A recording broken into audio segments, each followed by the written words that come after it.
could you take us through the interception? Obviously, the first one for you this season. Just kind of what did you see on that play? Kind of what worked, and how were you able to just kind of make that play a little bit?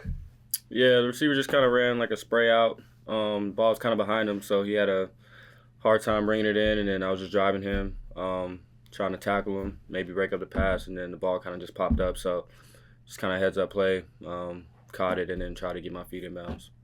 I asked Burns this yesterday, but just for a defense, you guys have forced multiple takeaways the last 2 games, but the results still didn't come the way you wanted. Is it frustrating as a defense where you guys make the plays that, can flip a game around, like your pick, Burns forced fumble, but still just can't get some of those stops late to seal the win a little bit?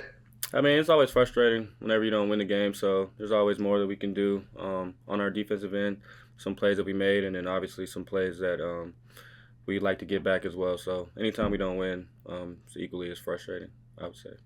And then last thing for me, obviously a lot of people are talking about, these last 2 games meaning more about, draft positioning than wins and losses.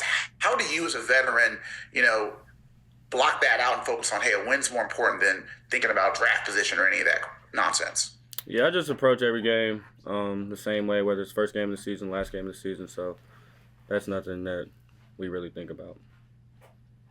All right, thank you. Thank you. Ryan, go ahead.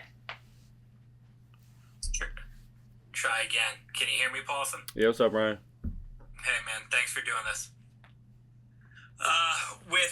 In regards to yesterday in the defense, obviously played one of your better games overall, but there were a couple of 3rd and longs. Are those the ones that haunt you guys when you look back at the film together? What do you think went wrong of the 3rd and long conversions? Obviously, they have a superb player, and they just kind of threw the ball to him. Yeah, I think 3rd and long, that's definitely a time where you want to get off the field, and we felt like we were in good calls and in good position, and it just comes down to executing. Couple kind of plays that we just have to make on the back end, whether it's tackling or just executing to stop those long 3rd down conversions. What's been the biggest difference for you think, not for you, for the defense, sorry. What's been the biggest difference for the defense, you think, since Charlie took over as the play caller? Chuck, I guess everybody calls him. I think anytime you get a new guy in there, you want to play really hard for him. So I think everybody's kind of buying into everything that he's doing. So we're all really happy with everything that he's kind of brought in and implemented. Thanks, Paulson. Yeah, thank you. Defensive touchdown. What did you think of that? And what did you think of the first one and of Nubin's? And then what did you think of the play Holland made that kind of got taken away? You almost had 2 defensive touchdowns. Yeah, anytime you can score on defense, it's a huge momentum swing, and you feel the energy in the crowd and everything that goes into it, offense, defense. It kind of just picks the team up. So that was a really big play. Javon's, and then obviously Nubin as well, with Burns forcing the fumble and then him being able to pick it up and score. So anytime you can score on defense, that definitely boosts the morale and the confidence of everybody. Thanks, Paulson. Thank you. Paul Schwartz. Hey, Paulson, how are you? Hey, what's up, Paul? Hey, all good.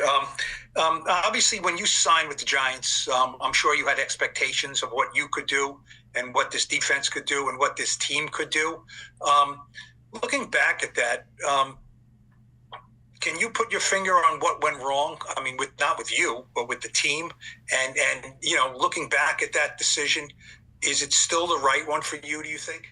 For sure. I think as far as what went wrong with the defense or anything, I think you look at that after the season, you have a clear picture of everything that I could have done better personally, and then also as a team. So that's something that we'll look at completely after the season's over. But right now, just kind of focused on continuing to improve. Got a good opportunity this week, Sunday against the Raiders. So just kind of focusing my energy there, and then we'll look at those things and kind of try to pinpoint exactly. You've played other places, obviously. Do you think you're playing for a team that's had a really bad season, or are you worried that you're playing for a bad team? I have no clue as far as what's happened before I got here. So all I know. I mean, now with this season, I mean, is this a team having a bad season, or are you worried this is a bad team? I really don't understand your question, to be honest. But like I said, just kind of focus on this week, and then as far as any type of things that we could look at completely holistically as a whole for the whole season, then we'll do that after the season. But right now, just kind of focused on continuing to improve as we head into Sunday. Let me try this then. Do you look at the pieces here and think to yourself, we can be a much better team next year? I know you're not thinking about next year yet, but you have a contract here that we can be, this is not what we are, a 2-win team. Yeah, we'll just kind of look at it after the season. But again, happy to, look forward to this game that we're playing this week and kind of focus on my energy there before we make any kind of look holistically at everything that's happened. Thanks. Thank you. Last one, Steve Wino. Obviously, the pass rush and kind of coverage go hand in hand. But just as a teammate, when we look at Brian Burns and the season he's had, like how impressive has he been? And when you notice him, guys have said that it looked like that from day one of camp. But what has impressed you about the season Brian has had? Yeah, absolutely. I think everything that he's done, hasn't shocked anybody in the building from the first day stepping in the building, meeting him, and then just seeing him throughout the spring, throughout training camp. You kind of expected him to have a big year, and he's done exactly that. So he's definitely been everything that I thought he was going to be, and then even more.